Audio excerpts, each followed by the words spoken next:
All right, welcome everyone who's just joining us today to the Virtual College Exploration Program in partnership with Cachet. This is the RPI information session. Before I pass it over to the presenters, I'm going to kick us off with some housekeeping items. We do have more sessions available through Thursday evening, tomorrow evening, with Cachet, so feel free to check out our schedule to register for more sessions. When you do register, you do get a barcode confirmation. In your confirmation email, but know that that barcode is not necessary for any of the virtual events that you partake in. And we are recording all of these sessions and posting them to our website shortly after the session concludes. So if you want to rewatch one or watch one you may have missed, just check back on our website for those recordings in an on-demand setting. And then you'll see the RPI team, you'll hear them. Unfortunately, they cannot see or hear you. This is webinar style format. So any questions you have throughout the presentation, we have Alex here who will be monitoring those and trying to address those throughout the presentation. So without further ado, I'm going to pass it over to Jen to get us started. Thanks, Jen. Thank you. Thanks, Jen. Hi, everybody. All right, let me get my screen up here.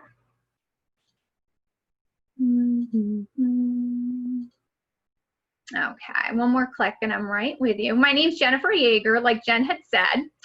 And basically today we're going to talk and give a brief overview into RPI. And one more thing, sorry that I'm clicking and talking at the same time. All right, let's see. Let me back up, guys. Sorry about that.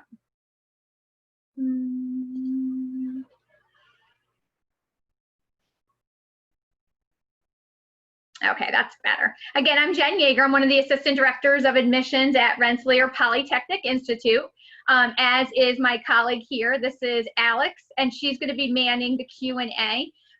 We have a very short 45 minutes with you today, so 30 minutes for the little presentation portion, and then the last 15 will be dedicated to Q&A. But you could be dropping your questions into the chat box for Alex, and she will be helping to answer those before we do the Q&A session together. And with that being said, let's get into Rensselaer Polytechnic Institute.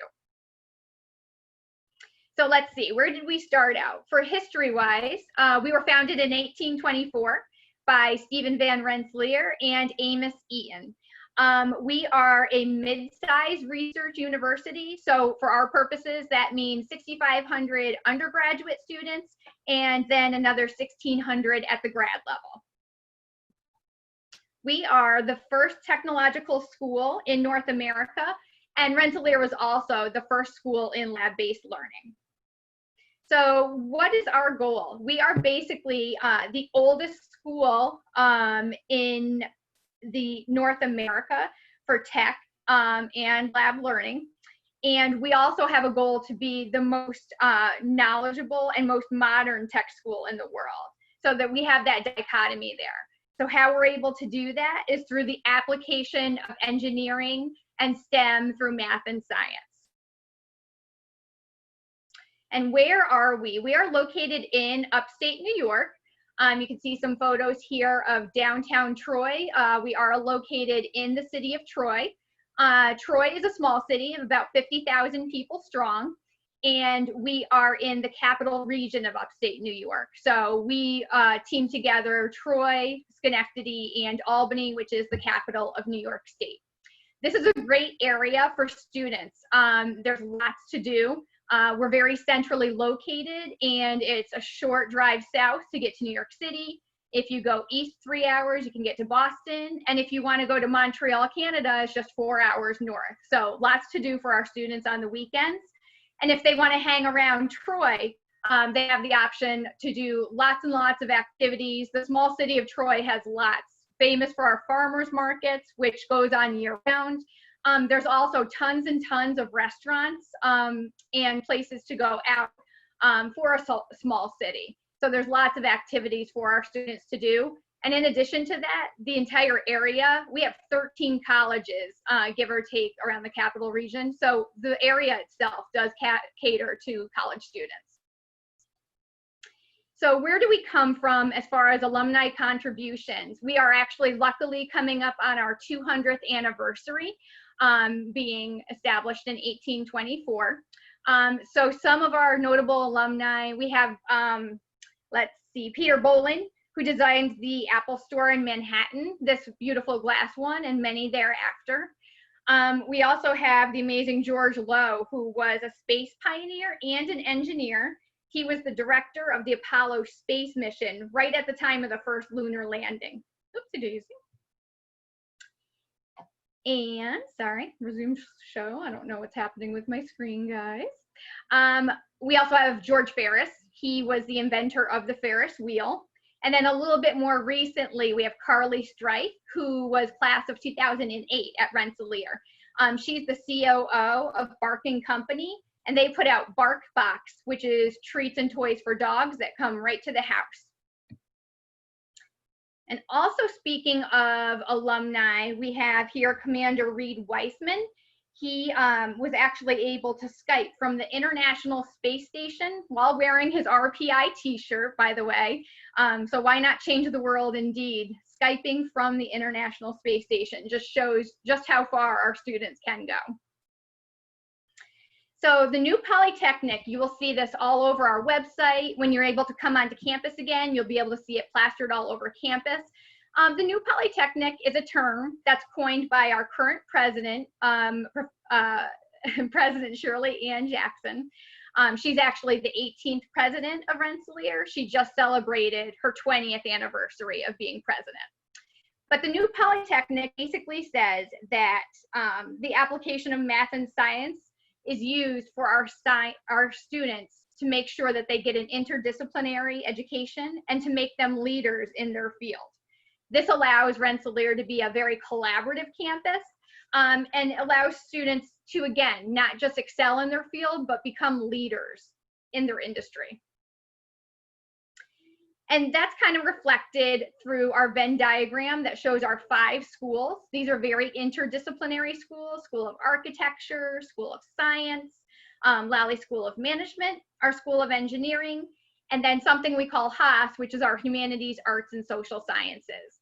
The Venn diagram just basically shows graphically how there are low walls between the disciplines, and students very often will declare minors in different disciplines or dual majors. And with that being said, we're going to talk a little bit about each of our schools, and I'll give you a brief overview of each of the schools here at Rensselaer today. So we'll start out with the School of Architecture with 2 degree programs. So we have the B-Arch, and we also have the BS in Building Science. So the B-Arch is our architecture degree. That's a 5-year pre-professional program.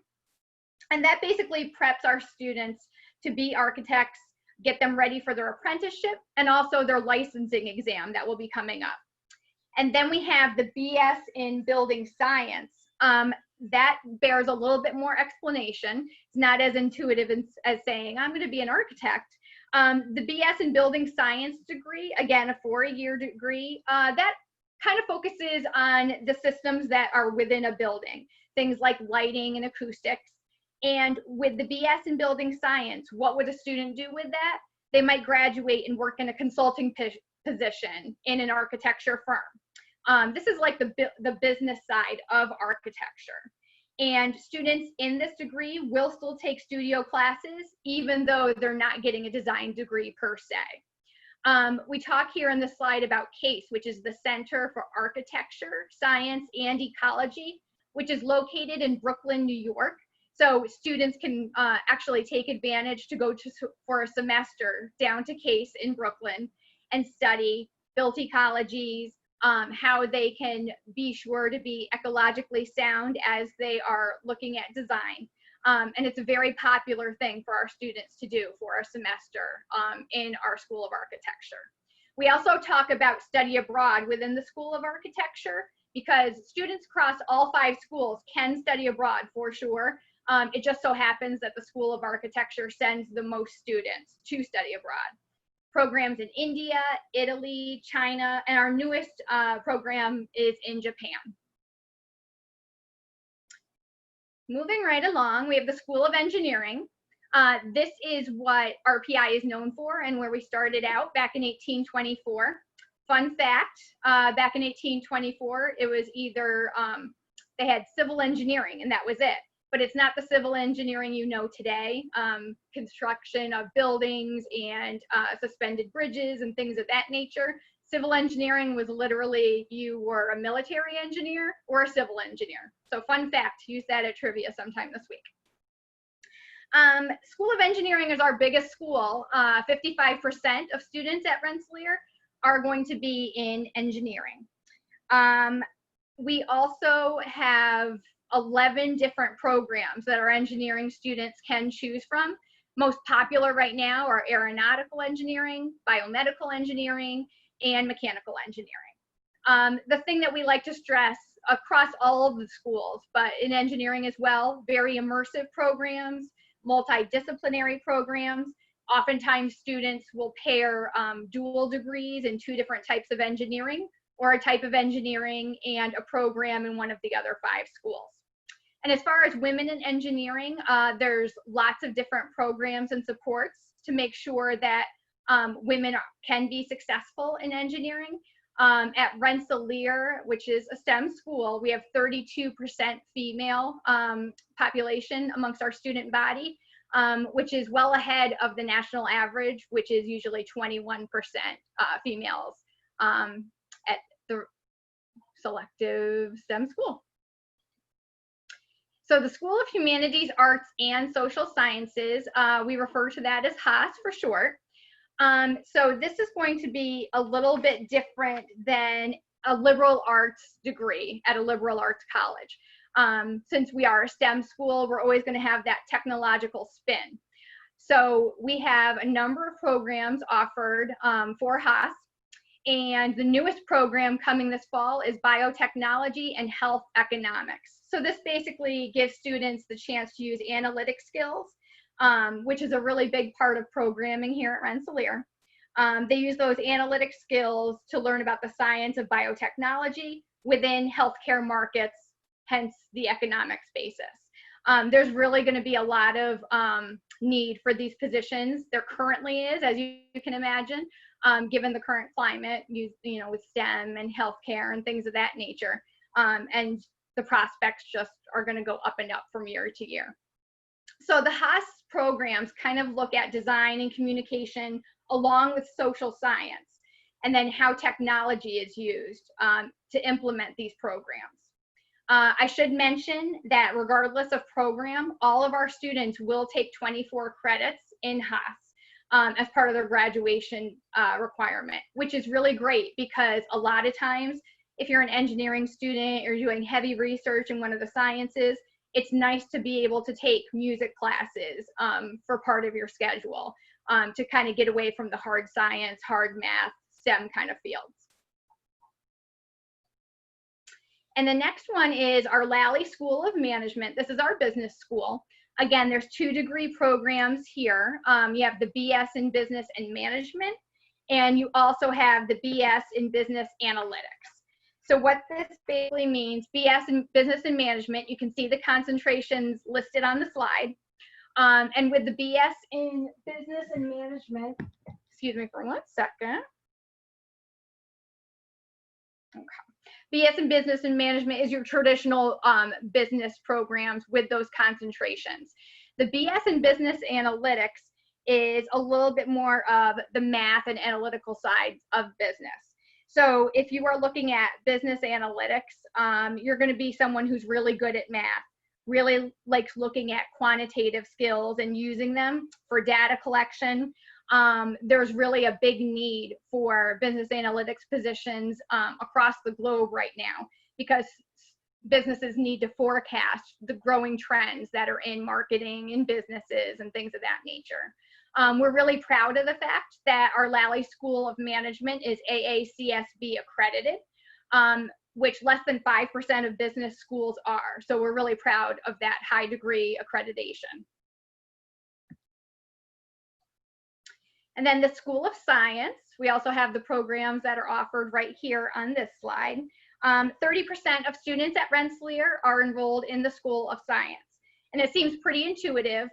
These are students that are going to be interested in research, We'll talk a little bit about research in one of the coming slides. There's a really big emphasis at Rensselaer for students to become involved in research at the undergraduate level, not just reserved for grad school. And speaking of research, students in one of the science fields may be choosing to be involved in research to go on to get their master's in a science degree or a PhD, but they might be looking to get into other fields. Lots of students go pre-med and start out in the School of Science in biology or chem. They might want to get into teaching, or they might even want to get into politics and law. So it's not only science for research sake. Students in the School of Science do move seamlessly across disciplinary boundaries. And again, at Rensselaer, students are looking to become leaders in their field by solving global challenges. And that kind of shows why it's so important to participate in research at the undergraduate level. We have a very popular physician scientist program. That's an accelerated 7-year program.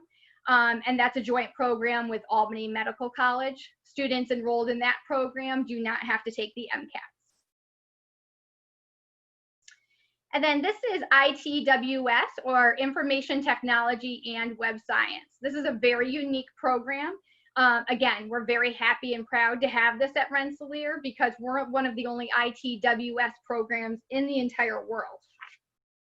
So ITWS, we like to describe it as an applied computer science. The great thing about ITWS is you can see concentrations listed in artificial intelligence and cybersecurity, engineering. So students will really choose how they want to look at web science. Are they going to look at it within the frame of finance? Are they going to look at web science through medicine? Really, the sky's the limit. So students are going to be able to study web science through whatever lens they want to look at it through. And I should say that we have close to 100% job placement in this degree program. So a little bit more about research. Rensselaer really emphasizes the need for undergraduate research. Students can start their undergraduate research as early as the second semester of freshman year. And there's more than $100 million in research funding each year at Rensselaer. The opportunities are really organic in nature. Students have told us that they will shoot an email to a professor that they know is involved in a research project to become involved with it. Sometimes they are professors the student doesn't even have as one of the professors of their classes. Or it might be someone that you have for class and you might approach them and knock on their door and say, you know, I'm very interested in this research. Do you have room on your team? And again, very interdisciplinary research happening. Anything from looking at Alzheimer's disease and research in that field, media, arts, science, and technology, lots of nanotechnology. So really, there's research that happens across all 5 schools. It is not limited to students that are in engineering or science only, for sure. The Coterminal program is for our students that want to take the opportunity to extend their study at Rensselaer into a 5th year. So by enrolling in the Coterminal program, you get your bachelor's in 4 years and then add on a 5th year to get your master's. So you have your bachelor's and master's within a 5-year time frame, which is great because you'll save time and money. A really great selling point is that students are able to extend their undergraduate Rensselaer financial aid into that 5th year master's year. And a lot of times when you are starting your master's, most of that money is going to come from student loans. So this is a really good incentive to do that Coterminal program. They do say that research shows students that do the Coterminal program increase their starting salaries by about $10,000. Okay, so at Rensselaer, a very common question is, can I do a minor? Can I declare a minor? Can I do a dual major? Is that possible? And will I still graduate in 4 years? And the answer is yes, you can do those things. This is a limited list of common minors, common dual majors. There's, if you want to pull out your cell phones and take a picture, if you go to go.rpi.edu, you can see a full listing of all the majors, all the minors, concentrations that are available. But we just wanted to give an idea that we do move across disciplines, study across disciplines, and give lots of opportunity. Common dual majors, students will do aeronautical engineering and mechanical engineering, for instance, or game simulations, arts and sciences with computer science. And there's lots of minors available as well. So the CCPD stands for the Center for Career and Professional Development. Very, very important resource for our students. The emphasis at Rensselaer really is to make students successful, to give each student access to be successful during their time. So there are lots of supports in place to make that a possibility for our students and a reality. So the CCPD helps get students ready for their co-ops, their internships, and their Archway semester, which we'll talk about next. And then other skills like interview skills. One of the biggest draws for the CCPD is they host career fairs every year. 500 companies per year come on campus and they'll interview with students for those co-ops, internships, or as first-year employees. And I just referred to the Arch semester, which is a pretty unique thing here at Rensselaer. So basically what the Arch semester does is it says that rising juniors will come back on campus for the summer before junior year. And during this time, the students will take one semester of junior level classes. Why would they want to do that during their summer? Here's the reason. That will open up their one semester for junior year. So it's either going to open up the fall semester or open up a spring semester for them. And that will be their summer away semester, their Arch away semester. That is their time that they can use to do internships, co-ops, things of that nature. And students do all different kinds of experiences. They might do a research experience. There's talk of a student that built one of those mini houses during their experience time. So this is a really good way for students to be able to still graduate within 4 years, but get a co-op or an internship under their belt so they get that real world experience before they even graduate.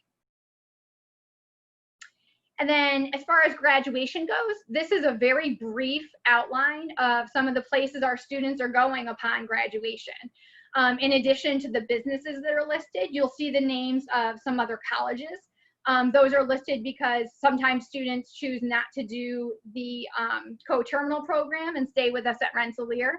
So these are some of the colleges that they might be going off to for their master's program. And again, we have an extensive list on the CCPD website. If you just Google CCPD, you can find the job placement report, and it's very lengthy and it's broken down by major. You can see where students are doing co-ops, internships, or getting jobs after Rensselaer. It's a really good resource. So I talked about all the supports that are in place to make our students make sure to be successful. And that has to do with CLASS, which is clustered learning, advocacy, and support for our Rensselaer students. It's a multi-level support system for our students, and it helps them in many ways. From day one, when students are coming on campus as freshmen, the first year experience office will be very involved, getting them done with orientation, going through the orientation process, getting registered for classes, and then navigating Rensselaer and beyond brings the students on campus a week before classes start so they can start bonding, really getting to know the campus, the personnel on campus, and the city of Troy. And then after first year experience, students will move on to the class dean system. So sophomore year through senior year, those students will be very involved with their class dean, just monitoring them, making sure that they're doing well academically, making sure that they have supports in place for whatever questions or issues they might be having. We are a residential campus, so all students will be living on campus their first 5 semesters. So that's freshman year, sophomore year, and then their Arch semester during the summer after sophomore year. Student life is very, very involved at RPI. We have lots of opportunity. We're up to around 212 student-led clubs and organizations on campus. We have anything from the flying club to many dance clubs, 5 or 6 a cappella clubs, and we have the Rensselaer Outing Club pictured there. That's our most popular club that we have at Rensselaer. But the main purpose is, and it shows that students are really involved in spite of the fact that they are very serious students with lots of academic rigor. They're busy and they still make time to do the activities that they love and enjoy. There's also a great sense of diversity on the Rensselaer campus. We are a mid-sized campus, but we welcome students from 26 countries at the undergraduate level. And then if you bring in our graduate students, we represent students from 60 different countries. So on this mid-sized campus, there's lots of diversity, lots of students practicing different religions and coming from different backgrounds. So there are a ton of clubs available for them. And if there's not a club that they would want to see, they can create one themselves. Here's a representation of some examples of the clubs and organizations, more dance clubs. About 30% of Rensselaer students participate in Greek life. Greek life is great at Rensselaer because it really offers lots of opportunities for civic engagement, for students to give back to the community. And for students that do participate in a lot of community service, they can continue that as they transition onto the Rensselaer campus. We have things like Habitat for Humanity and Engineers Without Borders, to just name a couple. We haven't even talked about athletics yet. We have a really vibrant and active we have many athletic programs, I should say. Across the board, we are a D3 school, with the exception of our men's hockey team and women's hockey team, which are D1. So those are the big school spirit activities and games to go to that will bring everybody onto campus and go to the Houston Fieldhouse and watch those games. There's really great training facilities for our athletes at the East Campus Athletic Village. They had recently updated those facilities, and the football field and soccer fields are really, really nice. We also have opportunities for students to participate at the club sport level and also the intramural level. So that's why we have about 85% of our students participating in some sort of athletics. And since we can't welcome you onto campus right now, I just want to give a plug to our virtual campus tour. I know I'm biased, but it's a really good one. The tour takes in all of campus, plus we'll look at things like MPAC, our Experimental Media and Performing Arts Center. It looks at that East Campus Athletic Village, and then it looks at highlights of the facilities across the 5 different schools. So definitely check that one out. And follow us on social media. We are very partial to RPI, at RPI Admissions on Instagram, just because it's so very active. You can check out any of the other Facebook or Twitter, but we have takeovers that happen every Tuesday, and it really is more than that. We'll have faculty members do takeovers. We have our student ambassadors do takeovers. Some of the best takeovers that we've seen have been with students that have been doing internships, and they show what a day in the life is at their internship. Very cool stuff. So check out at RPI Admissions on Instagram. And this is a really important screenshot that you can take. Take out your cell phones at this point, guys, and take a picture. This is just a collection of campus contacts and resources. So take a picture of this guy. Hopefully you're just sending out tons and tons of questions. So it would be a good thing if we couldn't get to all the questions today. But if that happens, just shoot us an email to admissions@rpi.edu. And then there's all different financial aid. You can get in contact with the student ambassadors. So take down this list of resources in case you want to get in contact with lots of different people. Whew. Okay, I'm taking a breath, Alex. I loved it. That was great. Thank you so much. I'm like, we're fitting it into 30 minutes, darn it. Okay. You did it. Q&A. That was fantastic. There's so much information to share about Yes. RPI, and I think that's a really important thing to note. You know, this is a 45-minute session.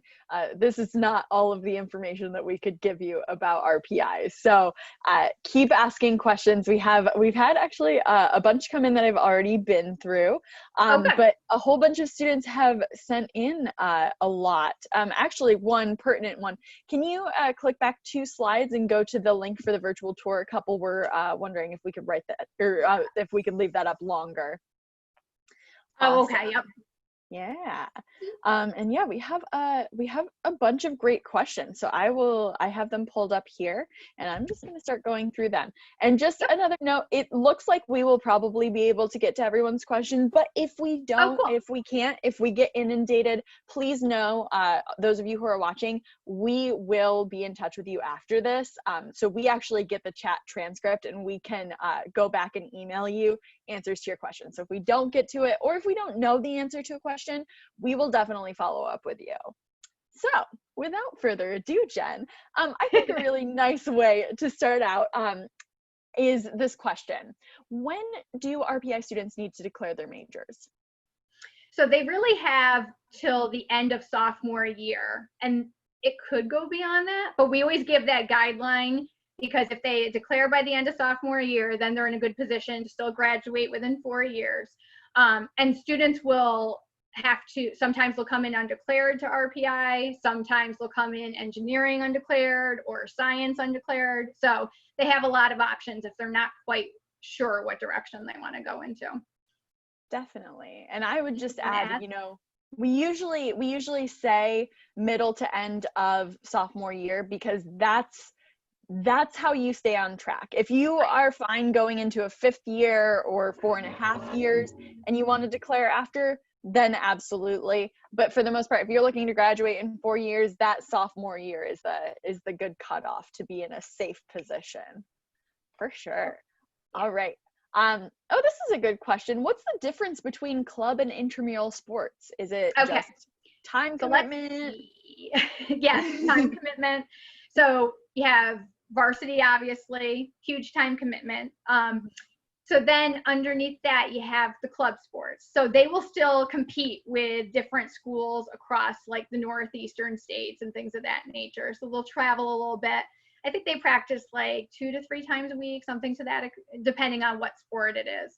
And then intramural, that's broken up into sections A through D, depending on their level of expertise with that sport. And that could be anything from I played in high school, but I just want to dabble with it in college, to I've never played this before, so let's give it a try and have fun with my friends. So does that clarify? I think so. Yeah. All right, another great question. And so the person who sent this in actually said that they think it's a dumb question, but I think that this is a really smart question. So that's why I want to bring it to the front, which is, does RPI cover space topics in its aeronautical engineering program? Yes, that's a great question, because we get asked that all the time. We do. You know, it's aeronautical engineering, but yeah, there's a space, it's a concentration right now, I believe, if I'm not mistaken. An aerospace concentration. And Correct. there are 3 concentrations overall, and aerospace is one of them. And I think that they're looking to change it to aerospace from aeronautical. Who knows? They've been talking about that for forever. You're like, it's a vicious rumor. Don't put that out there. All right. Lots of questions about the kind of admissions process, which is something we didn't go into for the sake of time. So one person is asking, are there any supplemental essays required? And they're asking specifically for math, but I'm kind of going to broaden it to say for everything, because we don't really distinguish between most majors. So do we have supplemental essay questions, Jen? No. It basically goes off of whatever application that they're using. So if they choose Common App, they'll choose their Common App question, or Coalition. Same kind of thing. We don't have our own essay question, so it goes along with whatever choice that they're going to use. And then if they do candidate's choice, which is Rensselaer's own application, the sky's the limit. They can write about anything they would like. But we do always say, just because we're a STEM school, they don't have to write or submit the research paper for their essay, and it doesn't have to be STEM related. This is just Absolutely. their chance to be able to tell more about themselves as a person. Yeah, so we have that kind of general college essay. We do have like short questions. We have 2 short answer questions. We don't really call them supplemental essays because I think they're like Right. a maximum 250 words, but I'll share those with you right now, which are: tell us about an extracurricular activity that you do, and why do you want to come to RPI? You know, there are a lot of people who apply to 20, 30, 40 colleges, right? We want to feel special. Why are you applying to us? Is it just for fun, or do you actually like us? And so that's your opportunity. But I wouldn't really call either of those supplemental essays. Again, they're pretty much just short answer questions. Sounds good. All right. David is asking, do you require SAT subject tests for admissions? No, and then little asterisk star, the only application that you would need the subject test for is if you're applying for our accelerated 7-year physician scientist program. Other than that, no.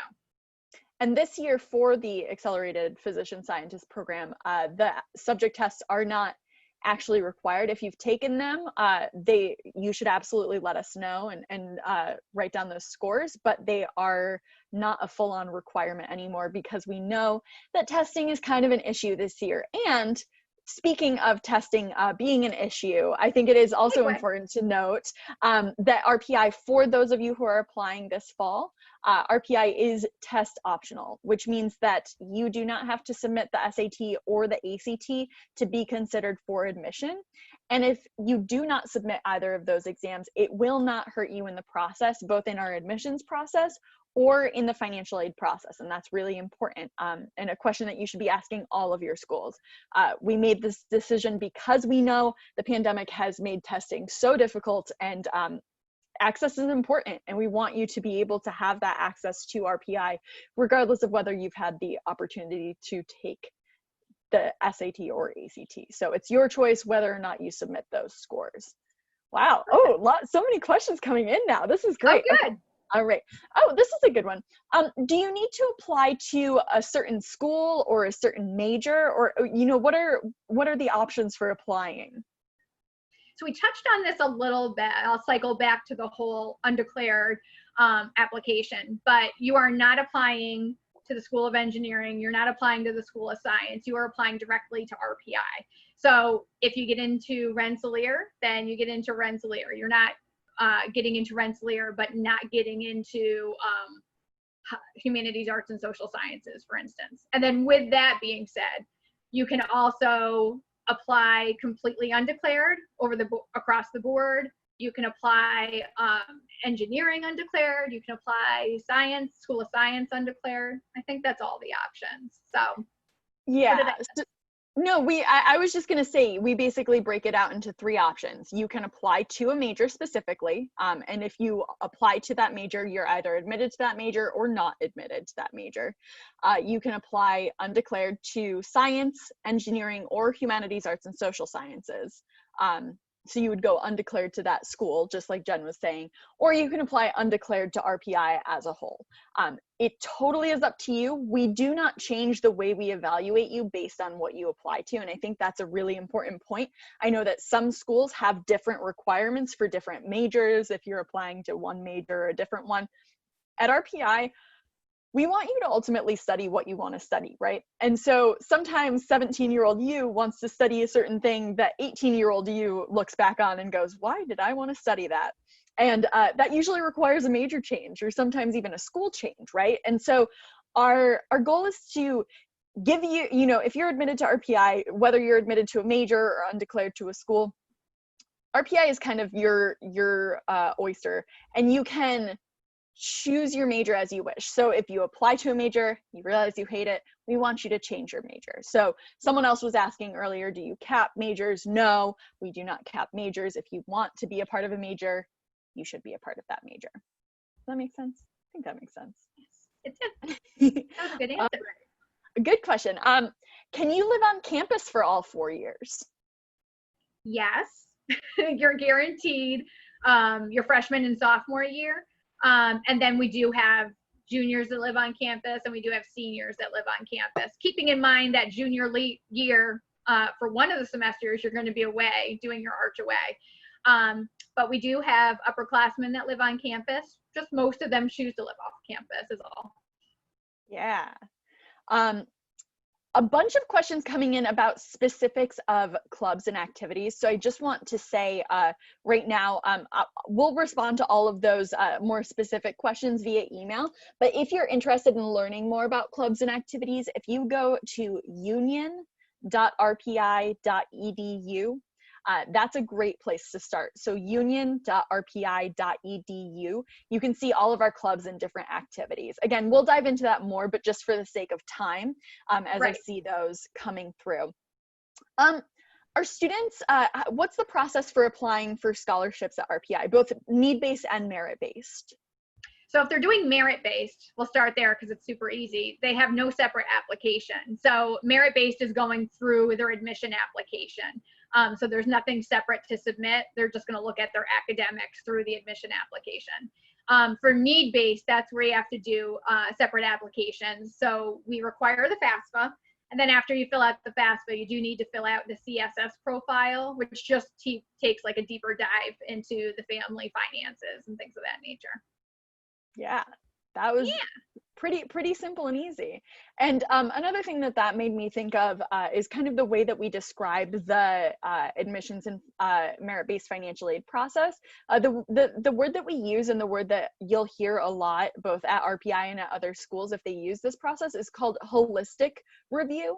Right. And what that means is essentially there is no one thing that's determining your admission or non-admission to RPI, or that's determining your merit-based aid to RPI. We take into account all areas of you, including your transcript and your essay and your recommendation letters and your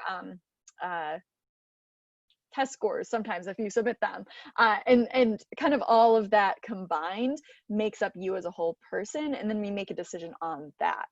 So a lot of you are asking kind of about the admissions process, and the best way I can describe it is holistic. All right, so we have 3 more minutes. So let me see here. What else do I have? Oh, there's so many great questions. Which to choose? I know, seriously. Oh, can you talk a little bit about the candidate's choice application, and when, you know, some of these students have received information about it, as you know. So can you talk about when it's good to use it and when it's not good to use it, and kind of how we consider all of our applications? Sure. So candidate's choice is just Rensselaer's own, we like to call it streamlined application. So a lot of things, because we have some information already from your interest in Rensselaer, some of those will pre-populate into the application.